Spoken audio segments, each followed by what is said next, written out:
Murilo, falar dos Trapalhões é difícil porque o grupo se transformou em um fenômeno praticamente atemporal. A imprensa já noticiou bastante que o filme desagradou o Renato Aragão. Por quê? Porque a gente vai tocar em temas espinhosos para ele que ele não gosta de falar. Por exemplo, A separação é um deles. E até hoje, muita gente meio que joga parte da culpa do fim do programa no José Lavigne. Ele chegou e falou, olha só, muita coisa eu tive que receber a responsabilidade, mas quem queria era o próprio Renato. nessa semana o meu convidado é um jornalista e radialista que integra a equipe de produção de um documentário que já está dando o que falar antes mesmo de chegar até os espectadores. O documentário que eu estou me referindo é Trapalhadas Sem Fim, que se debruça sobre a trajetória dos Trapalhões. Quem chega junto é o jornalista Gabriel Gontijo. Querida, prazer te receber aqui. Vamos começar pelo começo dessa história. Como é que surgiu a ideia de fazer esse documentário aí, investigando essa história dos Trapalhões, Gabriel? Bem, Murilo, antes de mais nada, muito obrigado pelo convite, muito obrigado pelo tratamento tão carinhoso que você teve comigo ao telefone. Imagina. E antes disso, eu vou fazer uma média aqui, por favor. Ó, inscreva-se aqui no canal, viu? Ative o sininho, compartilhe com os amigos e deixe o seu like. É isso aí, disso tudo. Eu sempre quis fazer isso. Pois é, rapaz. Olha, é um documentário que você falou muito bem, já está dando o que falar. Antes mesmo de ter uma previsão de estreia, eu diria que está sendo muito positiva a repercussão. É claro que, naturalmente, tem algumas pessoas que estão fazendo algumas críticas, algumas observações pontuais. Tem gente que está descendo a linha mesmo, porque é para descer, mas é da democracia, a gente entende. Mas eu te garanto que é um produto feito com muito amor, muito carinho, que a gente quer dar uma visão plural sobre os Trapalhões de quem trabalhou com os Trapalhões. E essa história toda partiu de um livro, né? Que foi escrito pelo diretor do documentário, exatamente também sobre os Trapalhões. Isso. Na verdade, o Rafael, como já falou em várias entrevistas, ele pesquisa os Trapalhões há mais de 10 anos. E em 2016, ele lançou um livro, O Cinema dos Trapalhões, por quem fez e por quem viu, e contou inclusive com 2 lançamentos, um em São Paulo e um no Rio. Foi até na ocasião que eu tive a oportunidade de conhecê-lo, trocamos figurinhas e viramos amigos. Em 2017, ele lançou um outro livro, As HQs dos Trapalhões, que foi um sucesso. O livro, inclusive, está esgotado. Você não consegue encontrá-lo no site da editora. E ele, nos 2 livros, ele empenhou anos de pesquisas, entrevistas, visitas à Biblioteca Nacional, acervo, etc. Aí nisso ele recebeu um toque de uma diretora de cinema, que eu infelizmente agora não vou lembrar o nome. Ela trabalhou com Carlos Reichenbach, grande referência no cinema nacional. E aí ela deu um bizu, como a gente fala aqui no Rio de Janeiro, né, uma dica para ele. Por que você não transforma esse teu projeto em livro? Ele achou isso interessante, chamou outras pessoas para somar nesse projeto e começou no final do ano passado, entre novembro e dezembro, mas com entrevistas pontuais. Então fez uma entrevista, por exemplo, com a Regina Duarte. Eu agora, naturalmente, não vou lembrar de cabeça quais foram as primeiras pessoas entrevistadas. Mas a partir de fevereiro, a coisa começou a deslanchar um pouco mais. Ganhou corpo. Ganhou corpo. Então ele entrevistou mais pessoas como Cristiano Oliveira, Sérgio Malandro, etc. Aí em março ele veio para o Rio e aí que a coisa começou a crescer. E aí é bem interessante nesse começo, tem muita gente jovem aqui no canal inscrita aí, que talvez, certamente, não tenha dimensão do que significa a gente falar de Trapalhões. Verdade. O que os Trapalhões significaram. Queria que você falasse para essa galera. Quando você fala assim, Trapalhões no cinema, a gente está falando de milhares, milhões de espectadores consumindo cada um dos filmes dos Trapalhões. Você traz o elemento também das histórias em quadrinho. Eu lembro disso, eu era moleque na época, li muito gibi dos Trapalhões, que também era outro grande sucesso comercial.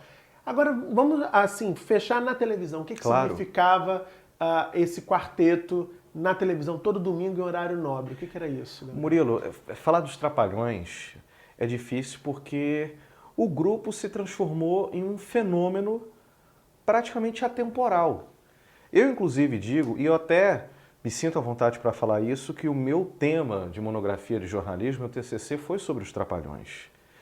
E, na verdade, os Trapalhões, eles popularizaram o conceito de multimídia antes desse conceito ser popular. Eu diria que foi uma coisa anacrônica, porque era cinema, televisão, gibi, eles investiram muito em produtos como lancheiras, biscoitos, iogurte, etc. Chegou a ter disco também? Chegou, verdade, chegou. Aliás, disco não, discos, porque foram alguns álbuns, e todos eles sucesso de vendas.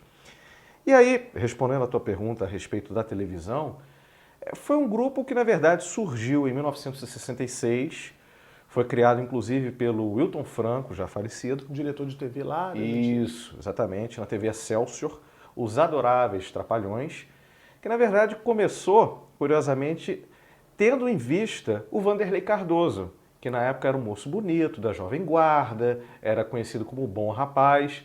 E, então, na verdade, o programa foi feito em torno dele e tinha ali os demais integrantes, que eram Ivon Cury, já falecido, Renato Aragão, Ted Boy Marino, também falecido, e parte do elenco de apoio, que tinha o Dedé Santana, que fazia parte desse elenco de apoio. O Dedé não era uma das estrelas de Não era uma das estrelas. Eu sei que você fez uma pergunta, mas é assim, eu estou me alongando na resposta, ótimo, até para o pessoal de casa, o internauta nos entender.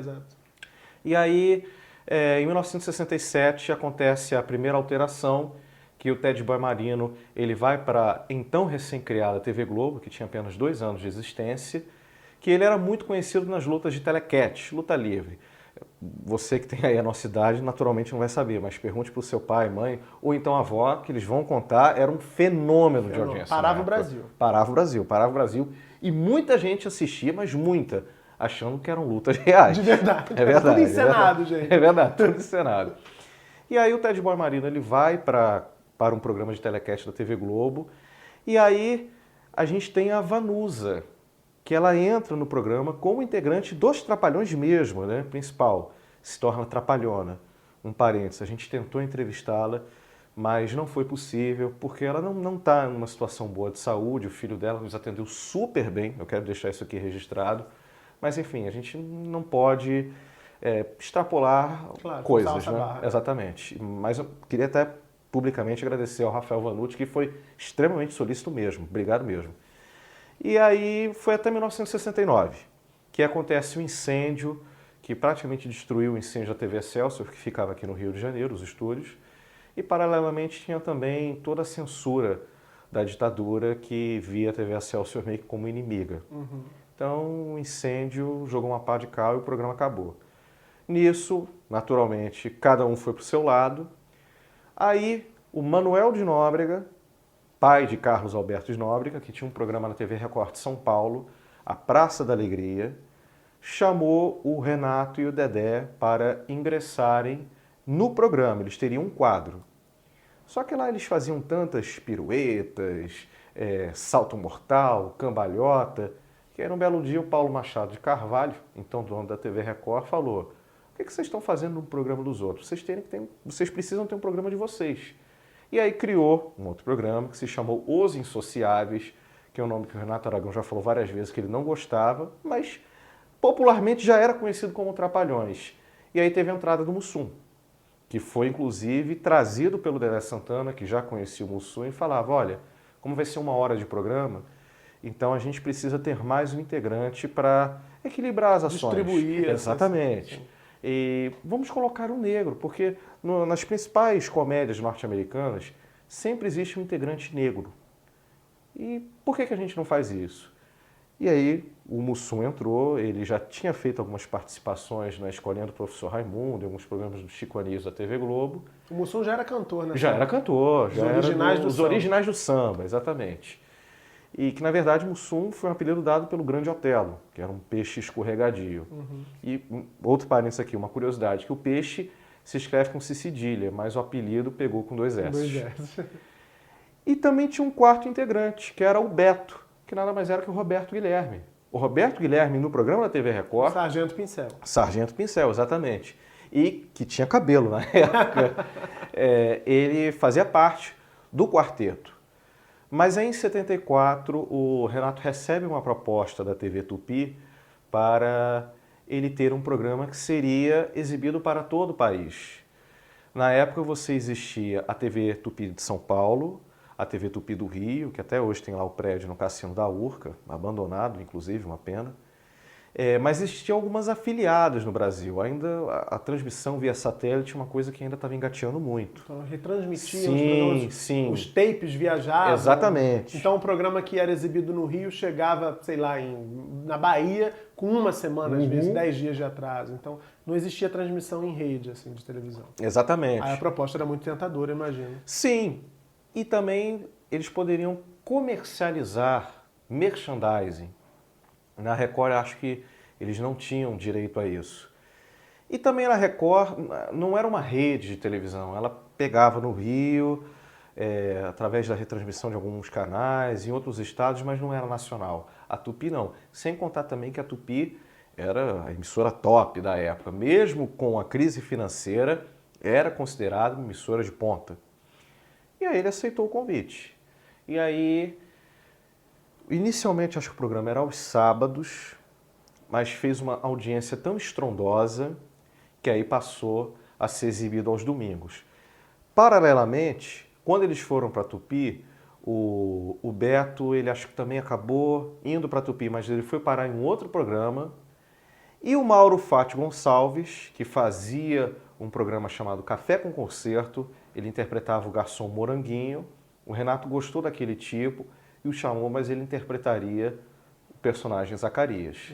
E aí, a partir de 74, ficaram os 4 integrantes que todo mundo conheceu. A formação clássica. Isso, de Dedé, Mussum e Zacarias. E aí já começou a bombar. Já começou a bombar. E quando eles vão para Globo? Em 1977, sendo que o namoro começa em 76. Por quê? Lembra que eu falei que inicialmente o programa era exibido aos sábados e depois vai ao domingo? O Renato, e isso ele deu uma entrevista ao Memória Globo. Ele falou, olha, a direção da Tupi chegou para ele e falou, o programa ele vai ser exibido aos domingos junto com o Fantástico.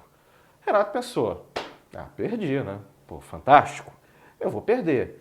Como ele já tinha alguns programas de frente gravados, já tem alguns programas de frente, posso passar uns dias descansando no Ceará para pensar?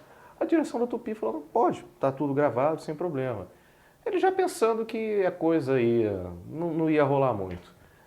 Aí no primeiro programa que é exibido, ligou o diretor da TV Tupi para ele e falou, Renato, você está sentado? Tô. Por quê? Ganhamos do Fantástico. Não é possível. Ganhamos do Fantástico. Ele pensou que foi uma mera coincidência. Só que o segundo, terceiro e quarto programas mantiveram a pegada. E o Boni começou a colocar várias atrações exclusivas e internacionais no Fantástico. Inclusive, a última cartada dele foi uma entrevista exclusiva com o Elton John. Os Trapalhões ganharam. Não tinha jeito, gente. Não tinha jeito. Tinha que contratar, então. E o Boni era resistente. Mas como viu, só tô levando pancada, só pancada, contrata eles. Melhor tê-los do nosso lado do que a gente perder a audiência para eles. Sendo que o Fantástico, se até hoje ele é considerado um produto, nobre da TV Globo, imagina nos anos 70. Pois é. E aí, inicialmente o Renato ficou reticente, porque na Tupi ele gozava de liberdade, ele tinha direito a comercializar os merchans, etc. Só que uma coisa meio que empurrou para a Globo, que foi a crise financeira da Tupi. A Tupi estava no momento de começar a descer. Sim. E a Globo estava em ascensão, uma ascensão evidente, flagrante. E aí eles chegam à TV Globo em 77. Sim. E ficam com essa formação até a primeira morte, a morte do Zacarias. Mas nesse paralelo teve uma separação, que foi em 1983. O nosso documentário fala disso, inclusive a gente vai abordar temas que o Renato não gosta de falar. Aliás, tem o Renato e o Dedé. Isso que eu queria saber. Então vamos lá. Porque assim, essa separação de 83, a questão é financeira. Sim.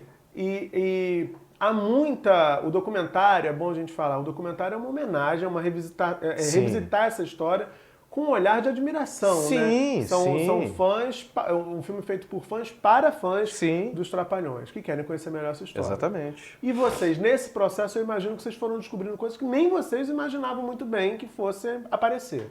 Murilo, na mosca. Uma dessas coisas é exatamente essa motivação da separação em 83. Porque o que a gente sempre ouviu falar foi o seguinte, que, resumidamente, o Renato ficava com 80% de tudo que era arrecadado, seja no cinema, seja dos produtos que eram vendidos com a marca, enfim, tudo que tinha marca Trapalhões, Renato ficava com 80% e o trio dividia os 20%. Nas entrevistas, a gente viu coisas diferentes. Teve um entrevistado que falou que os três dividiam 12%. Ah, era pior então. Segundo um ponto de vista.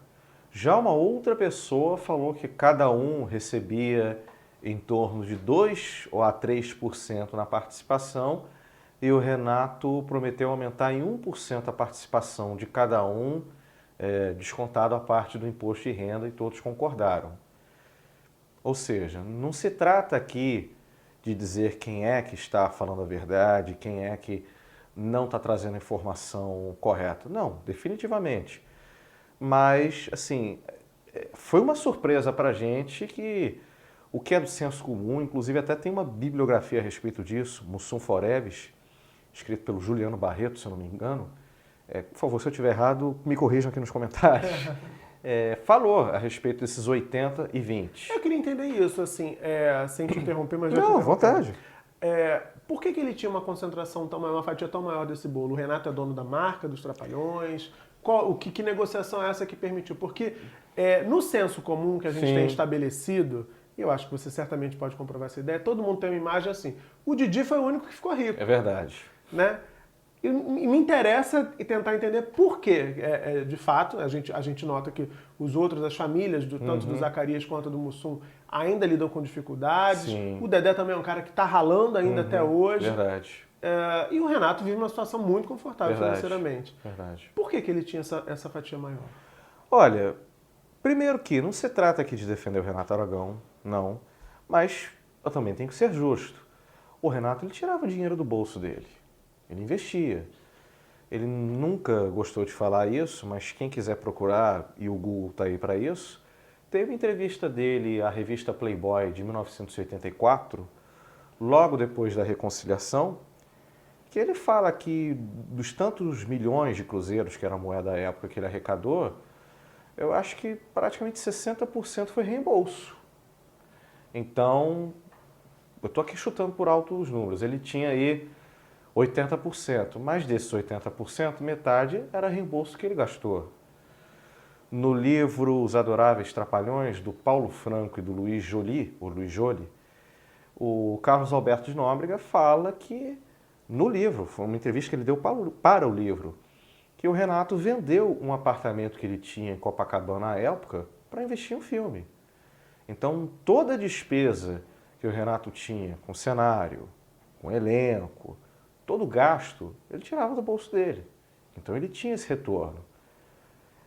Tinha também, claro, a questão da administração da marca. Os três, Dedé, Mussum e Zacarias, eles não se importavam muito com o trabalho dos bastidores, como é que vai ficar o produto final. O Renato não, e eu quero deixar isso bem claro, essa é a minha opinião minha, pessoal, Gabriel Gontijo, questões polêmicas envolvendo a pessoa do Renato Aragão à parte, eu estou sendo muito sincero. O profissional Renato Aragão, esse documentário me fez aumentar muito o respeito por ele. Estou falando a verdade.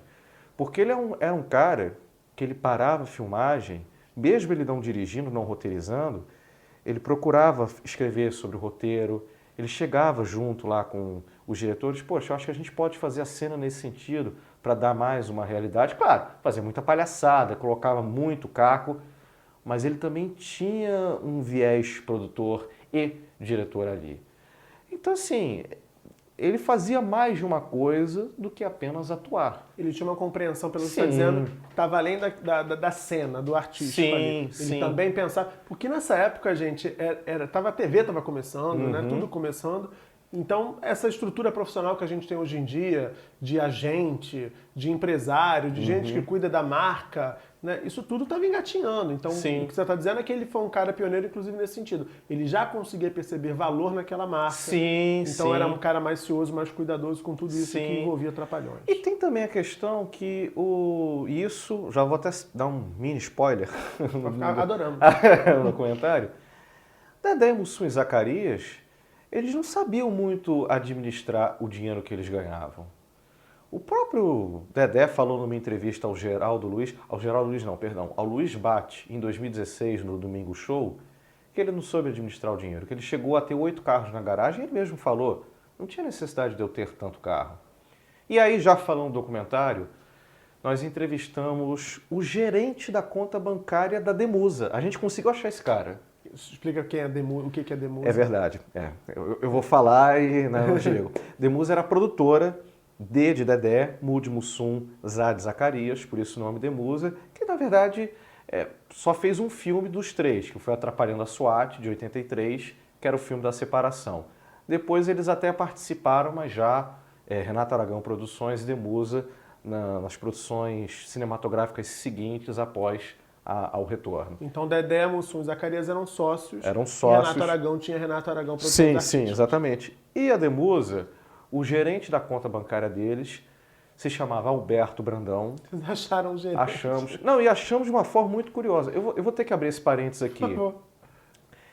Muitas pessoas que a gente entrevistou no documentário, a gente foi pensando o nome, será que a gente consegue falar com fulano?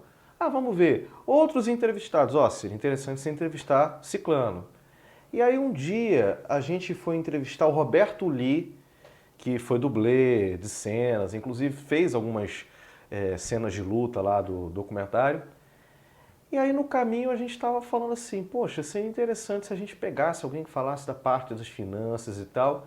Aí na hora eu comentei assim, eu trabalhei com um cara que ele foi gerente da conta do Dedé, do Mussum e Zacarias. Aí ele falou, Gabriel, por que você não correu atrás desse cara? Eu falei, pode crer mesmo, no caminho de uma entrevista. E eu trabalhei com Alberto Brandão, eu ia falar Tupi, mas por quê? Porque eu era estagiário na Rádio Tupi, ele era repórter em 2014. E aí nessas horas a memória ajudou, porque um dia ele começou a jogar papo fora e falou do dia que ele era gerente da conta bancária. Alberto Brandão, aquele lendário repórter policial. Ele. Que falava assim, o corpo crivado de bala. Isso. Posso fazer imitação aqui, rapidinho? Pode, à vontade. O Alberto Brandão falava desse jeito assim, girando pela cidade, Alberto Brandão. Exato. Era uma coisa meio Paulo Francis, meio Chacrinha. Exato, tava ali nessa fronteira. Brandão, beijo pra você. Não, ele foi super carinhoso com a gente. E aí eu consegui descobrir o contato, o Brandão numa simpatia. Vem aqui, vamos conversar no dia seguinte. Nos recebeu em casa, o que eu achei bacana é que ele estava com chikungunya, fez questão de nos receber. E falou abertamente, falou. E aí, voltando à questão do assunto central. Eles recebiam 30 mil um dia, no dia seguinte eles já estavam com 5 mil. Ele era o gerente, o nome do banco, posso falar a marca que não existe mais, era o Banco Boa Vista e era a conta do Jardim Botânico, justamente pela proximidade com a TV Globo. E ele ligava, vocês já estão devendo. Aí o Mussum até falava, mas já? Eu recebi no outro dia. Então, assim, eles não tinham muito essa noção de economia. Ganhavam muito bem e gastavam, muito entendeu? bem também. Muito bem também. Ou muito mal, dependendo do ponto de vista. O Zacarias é que tinha mais essa responsabilidade financeira. Ele, inclusive, que falava, vocês estão gastando muito, vamos diminuir. E uma outra curiosidade, um outro spoilerzinho. O Alberto Brandão era frequentador do centro espírita que o Zacarias era médium. Nossa. E também trouxe histórias, assim, muito, muito curiosas. Agora, até aqui a gente entendeu esse contexto, entendeu Certo. esse sucesso. Agora eu quero te perguntar. A imprensa já noticiou bastante, eu disse logo no começo que o documentário está dando o que falar antes mesmo de estrear. A imprensa já noticiou bastante que o filme desagradou o Renato Aragão. Por quê? Murilo, eu vou ser muito honesto. Eu entendo o Renato Aragão ficar chateado.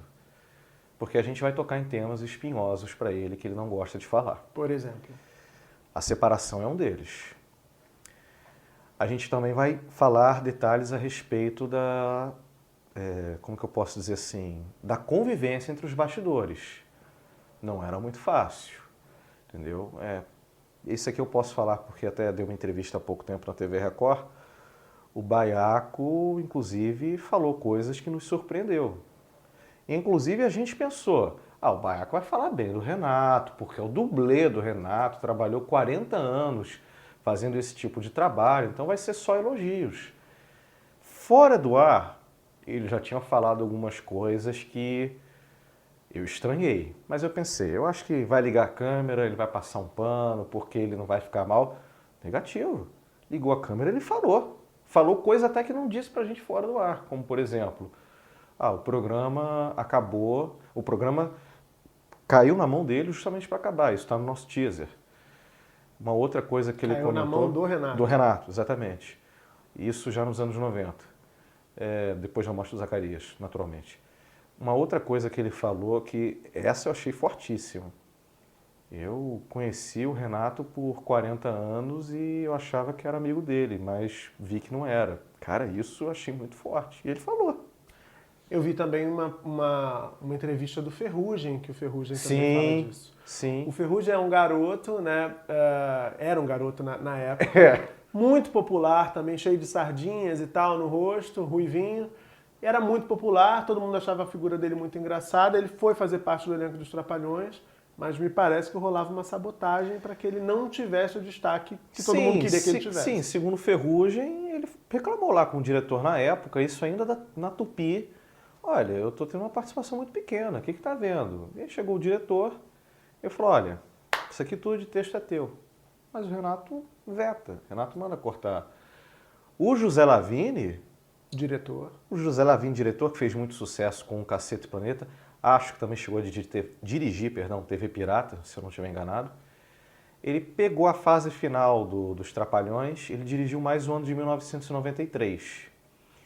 E ele desabafou, porque até hoje muita gente meio que joga parte da culpa do fim do programa no José Lavini. Ele chegou e falou, olha só, muita coisa eu tive que receber a responsabilidade, mas quem queria era o próprio Renato. Ele deixou muito claro que as participações reduzidas do Dedé e do Mussum não foram uma vontade dele, Lavini, e sim foram uma vontade do Renato. Mas o Renato não assumiu essa responsabilidade. publicamente. A batata estourou, ou melhor, a bomba estourou, ou a batata assou, enfim, na mão do Lavini. E até hoje ele carrega esse estigma. Outra coisa que eu vi também na imprensa é que vocês convidaram Xuxa. Xuxa também, para quem é mais jovenzinho, a Xuxa tem uma história muito próxima dos Trapalhões, a do Renato Aragão especialmente, porque fizeram vários filmes juntos, né? A Xuxa tem o Renato como um ídolo, chegaram a ser vizinhos muito próximos. Sim. E são muito amigos, há que se dizer. São muito até amigos hoje. mesmo. Vocês convidaram Xuxa, o que aconteceu? Rapaz, essa da Xuxa tem 3 situações interessantes. Uma é de conhecimento público, 2 eu vou te passar agora. A de conhecimento público, como você acertadamente falou, já tínhamos previamente agendado uma entrevista. Ela topou. Topou. A Xuxa era muito atenciosa, muito. Mas isso foi parar no ouvido do Renato e quem respondeu o e-mail foi a Lilian. Esposa do Renato. Lilian Aragão. Dizendo? Rafael, não é para continuar. Em outras palavras, para. Esse e-mail, inclusive, está em uma matéria do Universo, do UOL. Procurem. Renato Aragão, Atrapalhada Sem Fim, Lilian Universo, que vocês vão encontrar. O e-mail está lá na íntegra. Claro que, depois disso, a entrevista com a Xuxa babou. Só que, nesse meio tempo, a situação ela quase se tornou pública numa época que não era para ser. E se isso acontecesse, os efeitos seriam os piores. Que eu comentei essa situação com uma pessoa, esses comentários que a gente faz de bastidores. E a pessoa passou adiante para uma jornalista que trabalha com o mundo das celebridades. Mas assim, quem passou foi até muito bacana comigo ao dizer, olha, eu passei essa situação e tal. Contou e contou. disse, contei. Eu fiquei tremendo mais com uma vara verde, eu falei, caceta! Assim, eu já estava vendo tudo indo por água abaixo. E aí, o repórter me procurou, foi muito correto. Eu estou evitando usar nomes por enquanto. Quando tudo lançar, aí eu vou dar nome aos bois, que é uma maravilha. Mas assim, o repórter que me procurou teve uma postura muito bacana, procurou saber se era verdade. E aí eu falei, se eu disser que não, eu vou estar... vou estar meio que... Mentindo, né? Mentindo. E se eu também não disser nada, ele pode simplesmente falar, fulano disse isso, procurar da equipe do documentário não quis se manifestar. a publicação não poderia sair naquele momento. Então, Você acha que comprometeria com outros sim, possíveis sim, entrevistados? sim, com certeza, com certeza. E aí eu comentei com o repórter, eu entendi o lado dele, até porque eu também já trabalhei com apuração, eu realmente entendo, mas eu expliquei, eu falei, olha, ainda não é hora para falar, eu peço de coração que você aguarde. Não estou te atacando, não estou dizendo que não é para publicar, aguarde, que vai chegar a hora de eu passar exclusiva, aí você vai saber ipsis literis. E aí, de fato, quando foi a hora, ele procurou, o próprio Rafael falou, confirmou, isso foi ao ar. E o que eu achei bacana é que eles entrevistaram a Lilian e a Lilian nas entrelinhas acabou confirmando isso. E essa entrevista acabou indo ao ar no dia do lançamento oficial do nosso teaser. Então veio muito a calhar. Mas assim, na época eu falei... Foi tenso. Não, foi tenso. E foi por um erro meu, mas eu falo aqui, foi de inocência. Porque quantas vezes a gente não comenta algo com alguém? A gente nunca ia imaginar que esse alguém tem um amigo jornalista assim que pode dar uma repercussão na hora errada. Mas felizmente foi publicado na hora certa. Mas eu estou contando que a história já é de conhecimento público, então não adianta mais esconder. E uma outra coisa envolvendo a Xuxa, isso não foi falado em lugar nenhum. Agora vai ser falado. E aí nem tem a ver com a Xuxa, mas tem a ver com uma pessoa que trabalha na equipe dela. Teve uma pessoa, prefiro não falar o nome por enquanto, que trabalhou por anos como assessora de imprensa da Demusa. Eu já estou dando a pista, quem procurar já vai saber de quem que eu estou falando. E ela, inclusive, foi quem avisou a imprensa sobre a entrevista coletiva que o assunto seria a separação. Separação dos Trapalhões em 83. Exatamente, exatamente. E aí eu mandei um e-mail para ela, olha, você está afim de dar uma entrevista? Aí, assim, nesse caso, só um adendo. O fato dela trabalhar com a Xuxa é só um detalhe, ela não tem nada a ver com essa questão. É porque já que o assunto é Xuxa, não poderia deixar de passar. Aí eu falei, você poderia dar uma entrevista para falar a respeito dos bastidores da separação, como foi o anúncio da coletiva, porque ela estava ali, naquele momento, tenso. Até hoje, a gente só sabe o que saiu na imprensa, que os quatro mal se olhavam. Então a gente queria até saber dela, se isso era verdade. Resposta, foi direta. Muito obrigado por me procurar, mas eu não dou entrevistas nunca. Todas as palavras do nunca em caixa alta. A ninguém, muito obrigado. Eu falei assim, ó, cortou que não deu chance. Não queria falar Não disso. queria falar. E eu até, perdão por te interromper, Não, mas... e foram outros casos. Boni não quis falar. O Boni foi uma situação que... Quando eu falei com ele, não, que seria interessante ouvir o Boni, porque o Boni ele era resistente, como eu falei no começo. E o cara que levou ele. Exatamente, foi quem foi convencido a levar. A secretária dele falou, esse é aquele documentário do Rafael Spaca? Não, ele não dá entrevista para documentário não autorizado. Então, de repente, a coisa assim já começou a correr e muitas outras pessoas não quiseram falar. Mas tem um detalhe, nem todos os que se recusaram foi por solidariedade ou porque não queriam aborrecer o Renato Aragão. Teve gente que tem mágoas, não só com o Renato, mas com outras pessoas do elenco que não gostam de tocar nesse assunto. Vocês chegaram a entrevistar o Dedé? Não, o Dedé tentamos, mas ele não quis dar entrevista. Eu entendo, porque o Dedé, além de ser amigo do Renato, ele tem uma dívida de gratidão com ele, o Renato o ajuda financeiramente, é de conhecimento público. Inclusive o Renato também já ajudou em outras ocasiões. E assim, a amizade dos dois é uma amizade sincera. Eu entendo o lado do Dedé. Claro. Não, só para saber, não tem claro, juízo de valor vontade. nenhum aqui. Não, agora, vontade. vocês entrevistaram familiares do Mussum. Não, e foi uma boa pergunta tua, porque, na verdade, já foi lançado um documentário sobre o Mussum, né? E o documentário já explora muito a vida do Mussum, detalhes inéditos, os familiares deles dão entrevista. Então a gente não teria muito o que abordar, porque quando você faz uma obra tão ampla como foi feita só sobre um personagem, a gente fica meio de mãos atadas. É claro que eu não estou dizendo que o Mussum não é abordado, naturalmente que sim. Muitas pessoas falam de inúmeras histórias e é impressionante o quanto o Mussum é querido. A gente não vê uma pessoa falando mal do Mussum. Não vê, só falando bem. Só falando bem. Mas, como já tem algo específico para ele, não tinha muito sentido a gente entrevistar algum familiar do Mussum. Gabriel, a gente está chegando no finalzinho, eu tenho mais 2 perguntas para você. Quando vocês quiserem. A primeira é, o fato de ter participado dessa produção, de ter conhecido tão por dentro a história dos Trapalhões, mudou de alguma forma a sua visão sobre esse grupo, sobre a trajetória desse grupo, ou de algum dos integrantes desse grupo? Mudou, como eu falei lá atrás. Questões envolvendo a pessoa do Renato à parte, o profissional de coração, eu passei a respeitar, porque eu vi o quanto ele era dedicado. Eu vi que realmente, cinema para ele, claro, ele ganhava dinheiro, ele pensava em lucrar, e não estou falando isso mal. Quem é que não pensa em lucrar fazendo algo audiovisual? Não sejamos hipócritas, eu também queria. Mas também a gente vê o quanto ele era apaixonado. O profissional Renato, eu passei a respeitar. O Dedé Mussum e Zacarias, sinceramente, não mudou. Só confirmou as coisas boas que a gente sempre ouviu falar.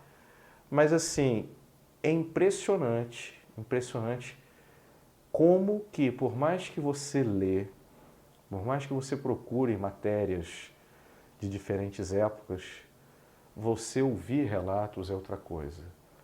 E relatos fortes. Respondendo mais especificamente a tua pergunta, teve um integrante, e que não é nenhum dos 4, que me impactou algumas coisas bombásticas.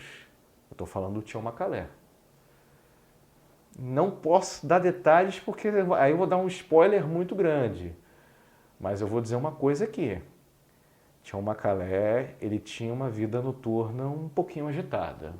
Vou deixar isso aqui. E estou falando, pelo amor de Deus, não estou falando isso aqui mal, se algum parente do Tião Macalé ficar zangado de coração, não é isso. Mas são depoimentos das pessoas que participavam. Coisas chocantes mesmo.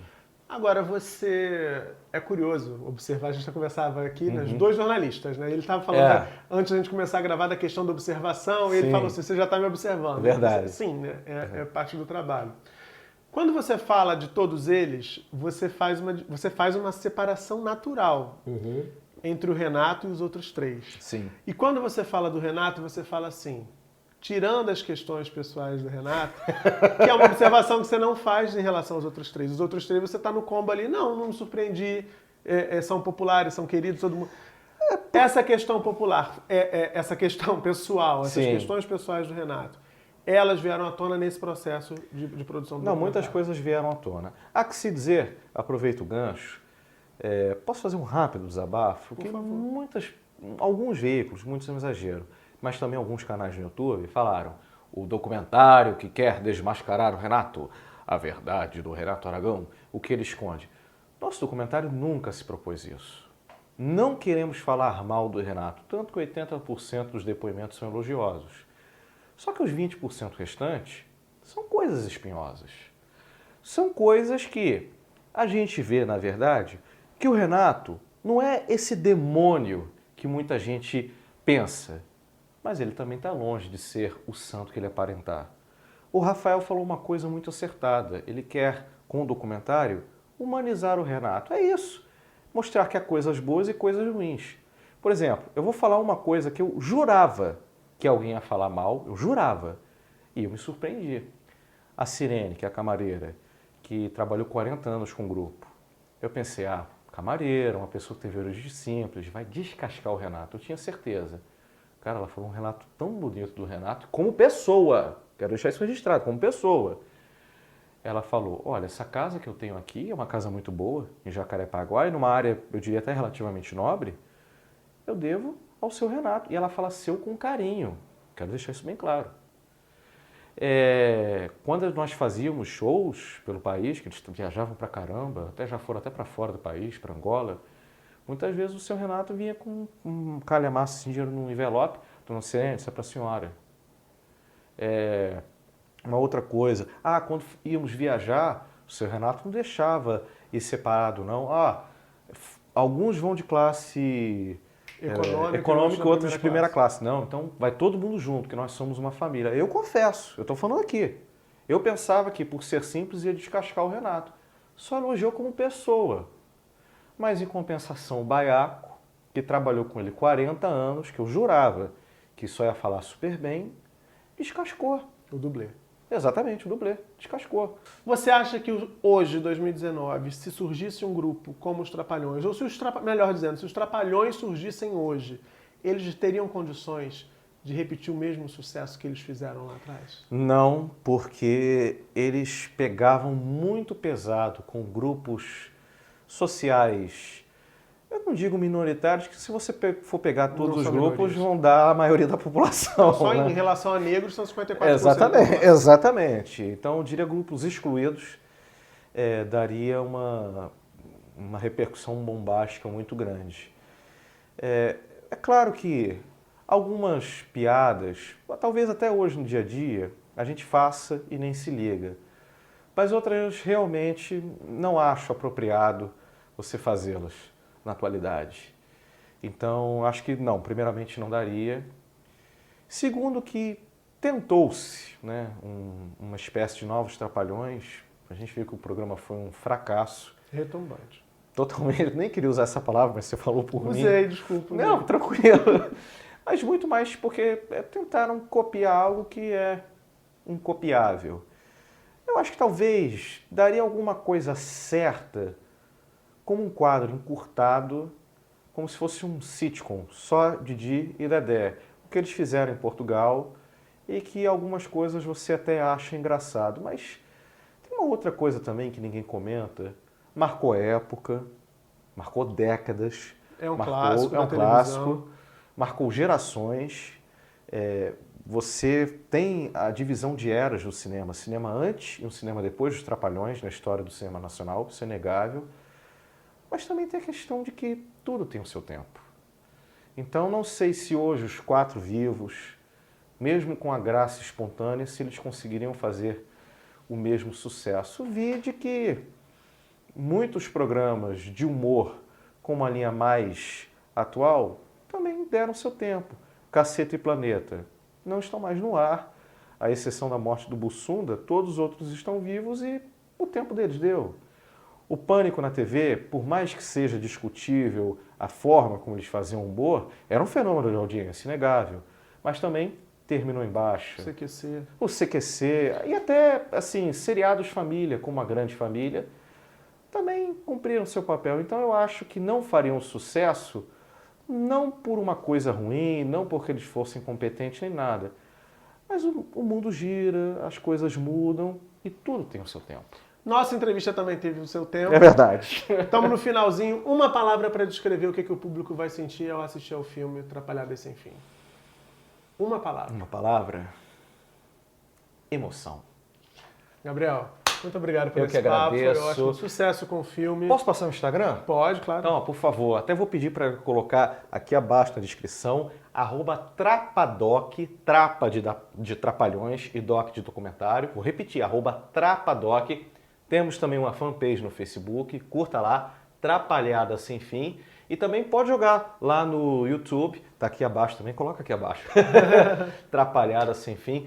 Estou ao teu dispor e também quero deixar claro que a gente, e eu pessoalmente também, estou ao dispor para tirar todas as dúvidas. A gente quer fazer uma homenagem com uma visão plural que todos vão amar. Vai ser uma coisa muito atrapalhada e emocionante.